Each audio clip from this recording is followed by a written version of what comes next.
What defines your life is the meaning you give to things, what you care about, what feels important in your life, what pulls your attention in with ease, and what holds your energy. Your days are shaped by the decisions you make, right? But those decisions, they follow what feels meaningful to you, what feels important. So at some point, it becomes interesting for us to start asking where that meaning is coming from.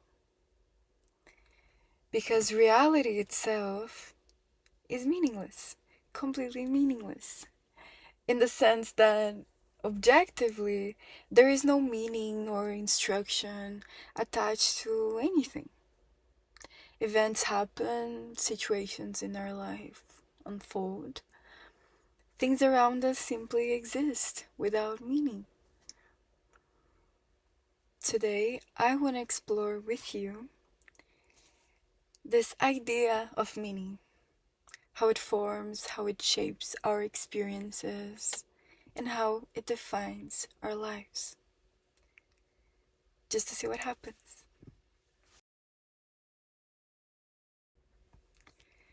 So, if meaning isn't built into reality itself, then it has to enter somewhere. But it's not the same way for everyone.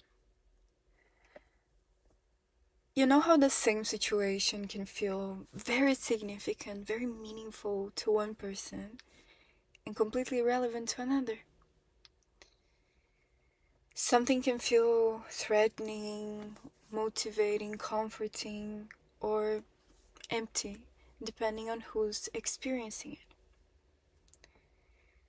And I believe that difference matters a lot, because meaning doesn't arrive as an idea to us. It arrives as an experience, as we move through life, through the world. The same reality doesn't land the same way in different people because they are not meeting it through the same filter. That filter is what shapes our experiences in real time. So I wonder, if meaning is expressed through an experience and our experiences are filtered, where is that filter coming from? Where do you think?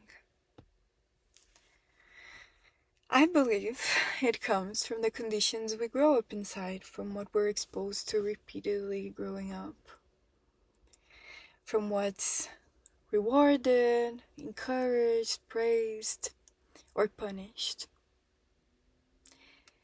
And that's on a few different contexts and fronts. For example, family. Family values and emotional modeling, or the reactions you grow up around, they teach you the meaning of safety, of threat, of love, attention, care. Then we have our educational systems that reinforce certain meanings through praise, reward, neglect, grades.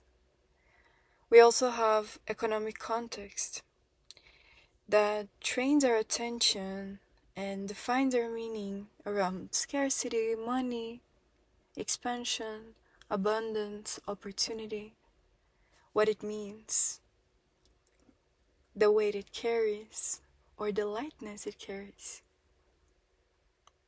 We also have cultural narratives. They're very important to define what success is, love, morality, and of course, status. That changes a lot based on culture. This is why birthplace and even the time you're born in matters a lot. Because different cultures, they train us for different priorities.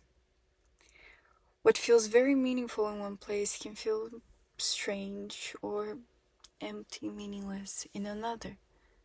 But inside your context, your culture, that meaning will feel obvious because it's shared. And that's the role of language. Language is what stabilizes this. We inherit these words that are already loaded with values that carry big expectations with them. Once something is named, it's defined. So it becomes judgeable, comparable, measurable. And over time, certain meanings are reinforced more than others, based on interests of power, culture. Institutions truly have this power to legitimize some experience and dismiss others, simply based on meaning. I discussed the concept of language and all of its limitations on a different video. If you're interested in that, go check it out. But let's move on. Meaning then becomes something you don't just feel. It's something you're expected to live by. It's interesting because meaning feels personal to us, because it has a lot of power over our lives. But most of it is shaped outside of us and just reinforced over time. Once it settles in, it defines how we live our lives. And it's also interesting to notice that meaning actually, quite literally, guides the actions we take in life. It defines what we tolerate, what we avoid, what we pursue in our lives, what we're willing to sacrifice for. All of those things are organized around what feels meaningful to us. It sets our priorities in this life. It's crazy because meaning, if you think about it, really defines what is worth your time, your effort, your energy, what feels urgent, and what is low priority, can wait. It shapes our behaviors, our life, our personality, and our destiny.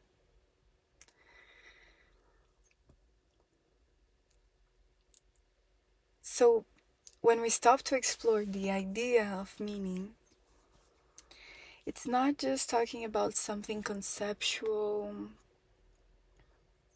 just something here on the mind. We are talking about the actual force that guides how you live your life. That's powerful. However, if you are not satisfied with your life in some way, just know everything can shift if that force becomes visible. When you become aware of it, when you allow your curiosity to lead, when you devote some time to explore the meaning behind certain things in your life, some certain structural things, and how they guide your decisions, and then your actions, and then your path.